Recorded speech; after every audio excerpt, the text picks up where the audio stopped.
Allah Allah Allah Allah Allah Allah Allah তোমার লীলা খেলা কেউ বোঝে না মওলা তোমার লীলা খেলা কেউ বোঝে না কাউকে রাখো গাছতলাতে কাউকে রাখো বাংলা খানা আল্লাহ তোমার লীলা খেলা কেউ বোঝে না আল্লাহ আল্লাহ আল্লাহ আল্লাহ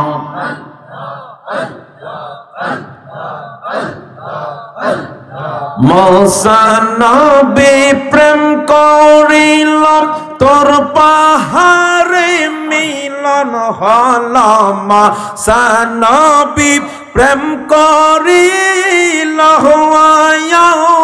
তোর পাহাড়ে মিলন হল পাহাড় জইলাম শর্মা হইলাম মুসা কেন চললাম না আল্লাহ তোমার লীলা খেলা কেউ বোঝে না আল্লাহ আল্লাহ আল্লাহ আল্লাহ আল্লাহ আল্লাহ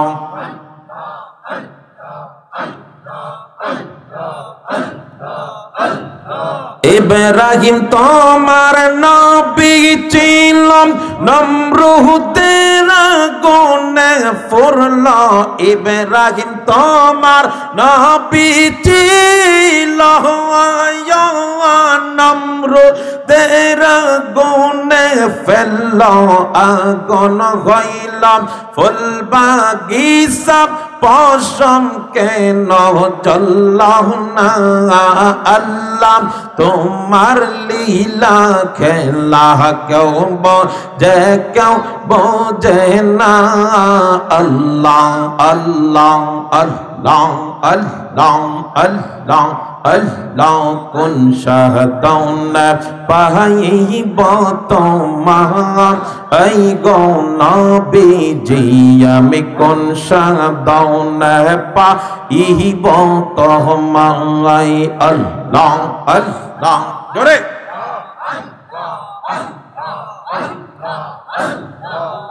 রসুল মাতরি করবে আসিয়া পিতরি হারা হইয়া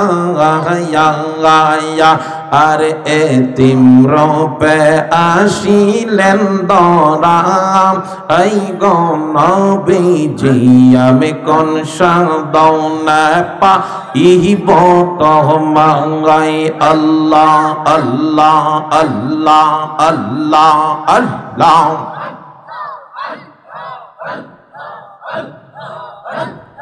বনের যত পশু গগন ভক্তি করে নবী দুই চরণ মে গমালা ছায়া দিত গাম এই গো নবীজি আমি কোন সাদৌনা পাইব তোমায় আল্লাহ আল্লাহ আল্লাহ আল্লাহ আল্লাহ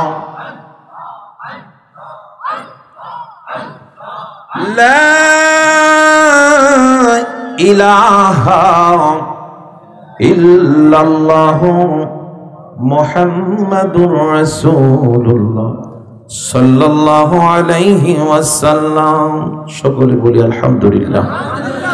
আল্লাহ পাকের দরবারে লাখ কোটি শুকরিয়া আদায় করি, লক্ষ কোটি দরুদ সালাম হায়াতুন নবী জিন্দা নবী মায়ার নবীজির পবিত্র রওজা মুবারকে সালাম কদম বসরস করছি আমার প্রিয় মুর্শিদ শহীদ বাংলাদেশ আউলি কেরামদের দেশ বাবা শাহজালাল শাহপুরান সৈয়দ সিফাতুল্লাহ নাসিরউদ্দিন রহমাতুল্লাহ আলাইহি সহ আজকে যার রওজা শরীফের প্রাঙ্গণে মাজার শরীফের প্রাঙ্গণে 360 জনের অন্যতম একজন আল্লাহর ওলি গোলাপ শাহ রহমাতুল্লাহ আলাইহির রওজা পাকে সালাম আরজ করে আল্লামা ফুলতুলি সাহেব কেবলা রহমাতুল্লাহ আলাইহি সহ সমস্ত আউলি কেরামদের রওজা মুবারকে এই গুনাহগারদের তরফ থেকে সালাম আরজ করে আল্লাহ পাকের রহমত, মদিনাওয়ালার মহব্বত,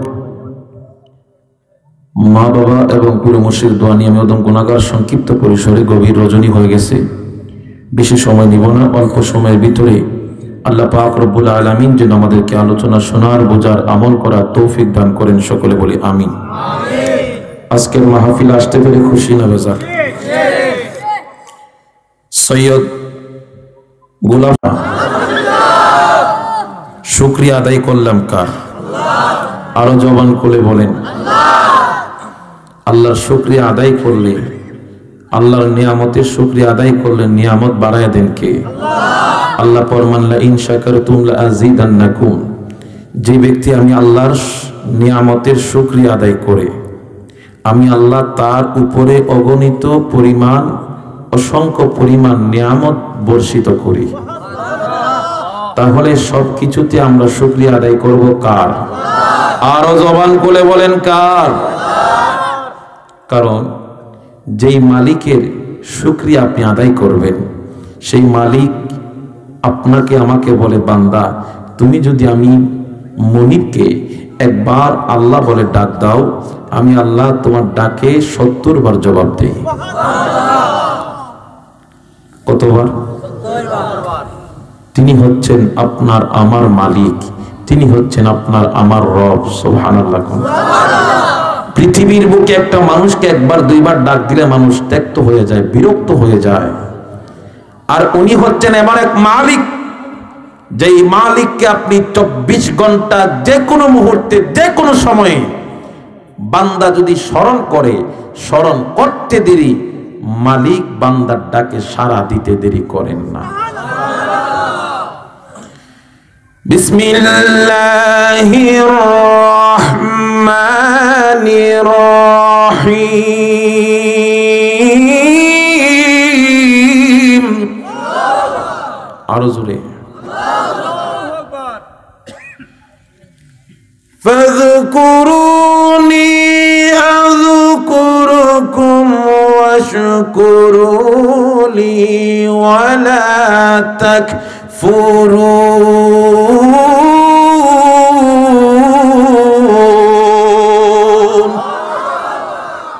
ঘোষণা কার?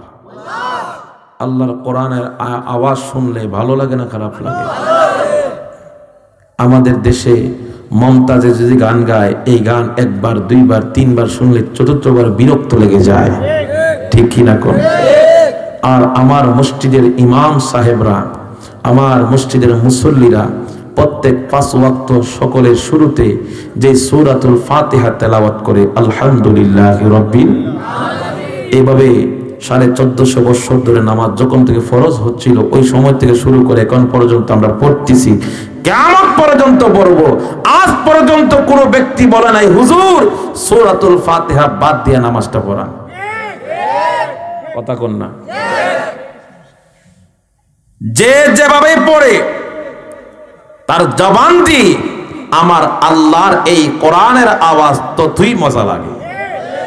সুবহানাল্লাহ। আজকে দুঃখের বিষয়, আমরা সেই কোরআন থেকে, সেই মালিক থেকে আমরা অনেক দূরে সরে গেছি। আল্লাহ বলতেছেন ফাযকুরুনি আযকুরুকুম ওয়াশকুরু লি ওয়ালা তাকফুরুন। বান্দা আমাকে তুমি স্মরণ করো, আমি তোমাকে স্মরণ করব। তুমি যদি আমাকে ভুলে যাও, আমি মালিকও তোমাকে ভুলে যাই। এখন বাজান, আমরা যারা আজকে এই বাংলার জমিন তথা এই এলাকার মধ্যে যারা বসবাস করি, তামাম এলাকার মানুষ যদি আমার মালিকের জিকির বন্ধ করে দেয়, নামাজ ছেড়ে দেয়, আমার মালিকের কিছু হবে? জোরে বলেন হবে? কিছুই হবে না, কিছুই হবে না, বরঞ্চ ক্ষতি হবে আমাদের। আমার মসজিদ খালি হয়ে যায়, জুমার সময় মুসল্লির অভাব হয় না, তারাবির সময় মুসল্লির অভাব হয় না, তাবারুকের সময় মুসল্লির অভাব হয় না, কিন্তু 5টা ওয়াক্ত যখন মুয়াজ্জিন যখন বলে হাইয়া আলাস সালাহ, তুমি নামাজের দিকে আসো, তুমি নামাজের দিকে আসো, তোমার প্রভুর ডাকে তুমি সাড়া দাও, তোমাকে ডাকে, কিন্তু এই মায়ার বান্দারা এই মসজিদের মুয়াজ্জিনের ডাকে সাড়া দেয় না। বড় আফসোসের বিষয়, বড় পরিতাপের বিষয়। কষ্ট হচ্ছে আপনাদের? রাতটা অনেক গভীর, আপনাদের কষ্ট লাগতে পারে, কিন্তু কিছু সময় কথা বললে কষ্ট হবে? আমাকে কিছু সময় দিবেন? তো বাজান যারা দাঁড়ায় আছেন অনুরোধ করবে একটু বসে যান, বসে যান। এটা বাহিরটা কিন্তু জান্নাতের বাগান না, যতটুকু পর্যন্ত ফ্যান্ডেল এটাই কিন্তু জান্নাতের বাগান। কেউ বসে যান। আফসোস লাগে বাজান, জোহরের সময় যে মুসল্লি, আসরের সময় মুসল্লি নাই, আসরের সময় যে মুসল্লি, মাগরিবের সময় সেই মুসল্লি নাই, মাগরিবের সময় যে মুসল্লি, এশারের সময় সেই মুসল্লি নাই, এশারের সময় যে মুসল্লি, ফজরের সময় ইমাম আর মুয়াজ্জিন ছাড়া কেউ নেই। আপনি কি দিয়ে মালিককে আপনি স্মরণ করবেন? আপনি কিভাবে আপনার মালিককে খুশি করবেন? আজকে দুনিয়ার হক, বান্দার হক আপনি বুঝেন? আপনার বাবা যদি আপনার হক নষ্ট করে, এর জন্য আপনি কোর্ট কাছারি করেন, আর আপনি আপনার মালিকের ইবাদতের হক নষ্ট করতেছেন। এই মসজিদ সেদিন হাসরের ময়দানে আল্লাহর দরবারে আল্লাহর কাঠগড়ার আসামি আপনাকে বানাবে। কথা বলেন ঠিক কিনা? সেদিন জবাব দিতে পারবেন না, সেদিন আফসোস করবেন, আমার মালিক তো 24 ঘন্টার ভিতরে আমার কাছে 1 ঘন্টা 20 মিনিট সময় চাইল। আমার মালিক তো আমাকে 1 ঘন্টা 20 মিনিট আমাকে দিল, বান্দা তুই 5টা ওয়াক্তের নামাজের মাধ্যমে, বাবা জোহরের নামাজ পড়লে 20 মিনিট, আসর পড়লে 10 মিনিট, মাগরিব পড়লে 15 মিনিট, এশা পড়লে 20 মিনিট, ফজর পড়লে আরো 20 মিনিট, সমস্ত কিছু মিলাইয়া 1 থেকে 1.5 ঘন্টার ভিতরে আপনার মালিক আপনাকে চায়, আপনি আপনার মালিককে 1 থেকে 1.5 ঘন্টা সময় আপনি দিতে পারেন না। আপনি মালিকের সামনে আপনি কি নিয়ে দাঁড়াবেন একটু চিন্তা করছেন? এ যুবক ভাই, আজকে আমার রক্ত গরম, আমি রাত 3টা পর্যন্ত আমি মোবাইল চালাই, পাবজি খেলি, মেসেঞ্জারের মধ্যে থাকি, কিন্তু আমার মালিক কিন্তু থাকায় তাকে, বান্দা আমি তো তোর মেসেঞ্জার টিপার জন্য রাত্রে জাগ্রত করি নাই, আমি তো তোকে জাগ্রত করছি, আমার দিকে তুই তাকা। আজকে দেখ কত যুবক এই অন্ধকার কবর দেশে চলে গেছে, তোমার মতো কত যুবক আজকে অসুস্থ হয়ে হসপিটালের মধ্যে বন্দী হয়ে গেছে, তোমার মতো কত যুবক আজকে রাস্তার মধ্যে কুকুরের মতো মরে। এখনো তো তুমি সুস্থ আছো, এখনো কি তোমার বিবেক জাগ্রত হয় নাই? আফসোস লাগে। নামাজ দরকার আছে না নাই? জবান খুলে কোন আছে না নাই? এই নামাজটা কার? জবান খুলে এই নামাজটা কার? আল্লাহ বলেন হকুল্লাহ হকুল ইবাদ, আমি আল্লাহর হক এবং আমার বান্দার হক। আমার আল্লাহ কত দয়ালু। বান্দারে, তোর বাবা মা তোর আত্মীয় স্বজনের হক নষ্ট করিস না, কিন্তু আমি আল্লাহর হক যদি একবার নষ্ট করছ আমি আল্লাহ মাফ করে দিব। এর চাইতে দয়ালু আর কে হতে পারে? তুমি তোমার মার হক নষ্ট করছো, বাবার হক নষ্ট করছো, কবরের ভিতরে যাইবা, কবরের ভিতরে তোমার মা সেদিন তোমাকে ছেলে বলে পরিচয় দিবে না। আর তিনি কত দয়ালু, নিজের কথা বলে নাই, বান্দা তুই পরের হক নষ্ট করিস না, আমার হক নষ্ট কর, আমি আল্লাহ তোরে মাফ করব। এরপরে কি আমাদের লজ্জা হয় না?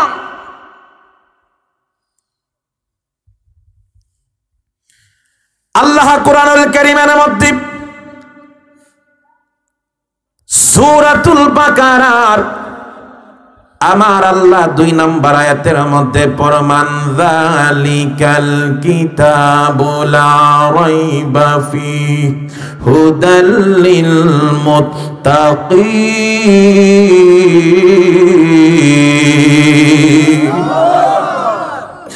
আল্লাহ বলেন যালিকাল কিতাবু লা রাইবা ফীহি, নিশ্চয় এই কিতাব, যেই কিতাবের মধ্যে কোনো ভেজাল নাই, কোনো সন্দেহ নাই, আমার আল্লাহ বলেন ওই কিতাব আমি আল্লাহ নাজিল করছি হুদাল্লিল মুত্তাকিন, মুত্তাকিন বান্দারা সেই কিতাব পড়বে, কোরআন পড়বে, যেই কিতাবের মধ্যে আমার আল্লাহ নিজেই সার্টিফিকেট দিলেন, গ্যারান্টি দিলেন, এই কিতাবের মধ্যে বিন্দু পরিমাণ কোনো সন্দেহ নাই। কোনো ব্যক্তি যদি এই কোরআনের মধ্যে একটা নক্তার মধ্যে একটা হরফের মধ্যে ভুল ধরতে যায়, ওই ব্যক্তি কি ঈমানদার হইতে পারে?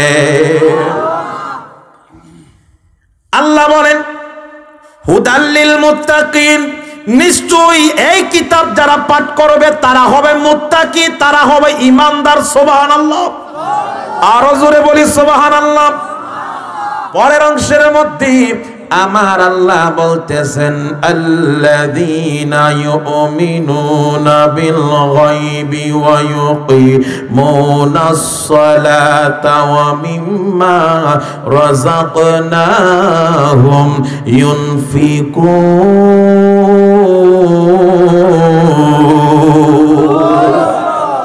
আরো জোরে ঘোষণাকার আল্লাহ বলতেছেন আল্লাযীনা ইউমিনুনা বিল গায়ব, হ্যাঁ যারা ঈমান এনেছে গায়েবের প্রতি।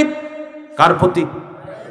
সেই গায়েবকে আরো জবান বলে বলেন সেই গায়েবকে, আল্লাহর প্রতি যারা ঈমান এনেছে। ওয়া আকিমুস সালাত, যে ব্যক্তি সালাত কায়েম করেছে। সুবহানাল্লাহ। আল্লাহ বলেন বান্দা আমি আল্লাহর প্রতি ঈমান আনার পরই তোমার উপরে দায়িত্ব হলো সালাত কায়েম করা। সেই সালাতের নাম কি? জোরে কোন? সেই সালাতের নাম কি? আল্লাহ বলেন তুমি সর্বপ্রথমে ঈমান আনবা আমি আল্লাহর উপরে। আল্লাযীনা ইউমিনুনা বিল গায়ব, গায়বের প্রতি ঈমান আনবা। আর ঈমান আনার পরেই তোমার শর্ত, তোমার উপরে ফরজ হলো 5 ওয়াক্ত নামাজ। এরপর আল্লাহ বলেন ওয়া মিম্মা রাযাকনাহুম ইউনফিকুন, আমি আল্লাহ তোমাকে যে রিজিক দান করছি সেই রিজিক থেকে তুমি আহরণ করো এবং তোমার সামর্থ্য অনুযায়ী, সম্পদের পরিমাণ অনুযায়ী আল্লাহর রাস্তায় ব্যয় করো। সুবহানাল্লাহ কইতেন না? আরো জোরে কইতেন না সুবহানাল্লাহ? তাহলে দেখা গেল ঈমান আনার পরে দ্বিতীয় কাজ কি বাজার? জোরে কোন? নামাজ পড়া। আমরা তো প্রথম কাজেই ধরা খেয়ে গেছি, আমরা তো প্রথম কাজেই ধরা খেয়ে গেছি। নামাজ দরকার আছে না নাই? নামাজের লাভ আছে না নাই? নামাজে লাভ আছে না নাই? নামাজে কি লাভ এতটুকু আলোচনা করব এবং রোজার বিষয়ে কিছু কথা বলে আমি সমাপ্তির দিকে যাব। কষ্ট হবে? কারা কারা যাইবেন একটু হাত তুলে দেখান তো। ঘুম থেকে উঠছে, লারাতে উঠছে, কিতা কইতো কিতা না। আল্লাহ বুঝার তৌফিক দেন সকলে কোন আমিন। দুরূদ শরীফ পড়ি আল্লাহুম্মা সাল্লি আলা সাইয়্যিদিনা মুহাম্মাদ, আল্লাহুম্মা সাল্লি আলা সাইয়্যিদিনা Allahumma salli ala sayyidina Muhammadin nabi'ina shafi'ina maulana Muhammad, Allahumma salli ala Muhammadin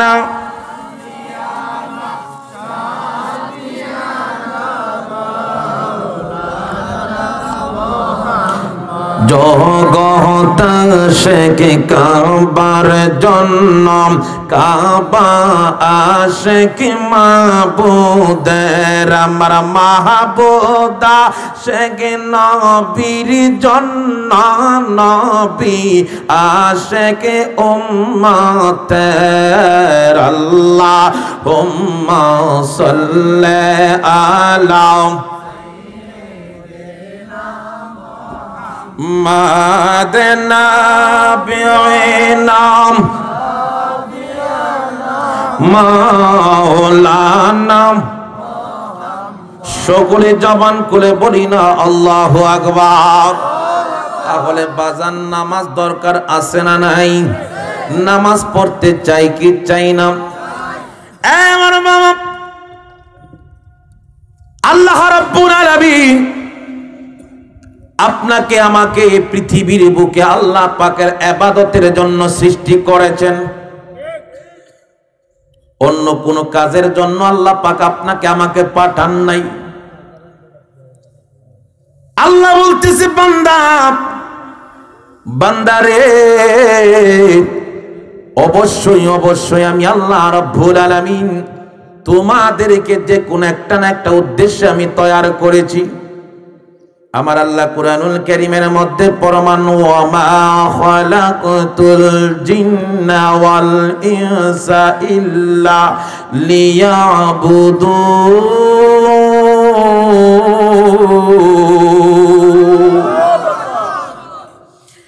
নিশ্চয়ই আমি আল্লাহ এই পৃথিবীর বুকে আমি জিন এবং ইনসান তৈয়ার করেছি আমি আল্লাহর দাসত্বের জন্য, আমি আল্লাহর ইবাদতের জন্য।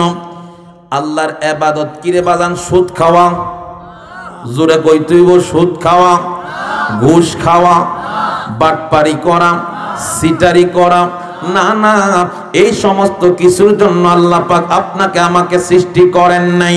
আল্লাহ রাব্বুল আলামিন আপনাকে আমাকে সৃষ্টি করার মূল উদ্দেশ্য হলো আল্লাহ পাকের ইবাদত করা। সুবহানাল্লাহ।